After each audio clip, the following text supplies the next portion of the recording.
Okweyawula.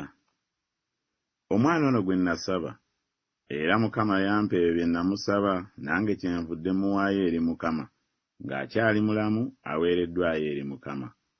Ye n'asinziza Mukama eyo. Era newaakubadde nga ntambulira mu kiwonvu eky'ekisiikirize eky'olumbe, siritya kabi konna, kubanga ggwe oli nange. Olugaalo n'omuggo gwo bye binsanyusa. Kubanga kitange ne mmange bandese, naye Mukama ananjijanjabanga. Mukama ali kumpi n'abo abalina omutima ogumenyese, era awonya abalina omwoyo oguboneredde. Awonya abalina emitima egimenyese, era asiba ebiwundu byabwe. Amazzi amangi tegayinza kuzikiza kwagala, so n'ebitaba tebiyinza kukutta.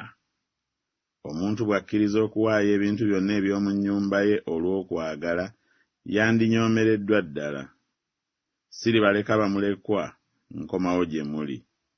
Kubanga ngera ng'okubonaabona okw'omu bya kaakati nga tekutuuka kwenkanyankanya n'ekitiibwa ekigenda okutubikkulirwa ffe.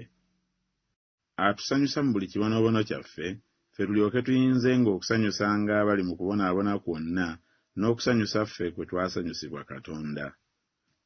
Naye byonna ebyali amagoba gye ndi, ebyo nabirowooza nga kufiirwa olwa Kristo, naye era n'ebintu byonna nabirowooza nga kufiirwa olw'obulungi obungi obw'okutegeera Kristo Yesu Mukama wange.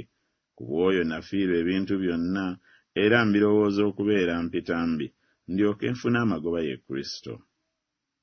Okugezebwa kw'okukkiriza kwammwe okusinga omuwendo ezaabu eggwaawo, newaakubadde ng'egezebwa mu muliro, kulyoke kulabika okuleeta ettendo n'ekitiibwa n'okugulumizibwa Yesu Kristo bw'alibikkulibwa.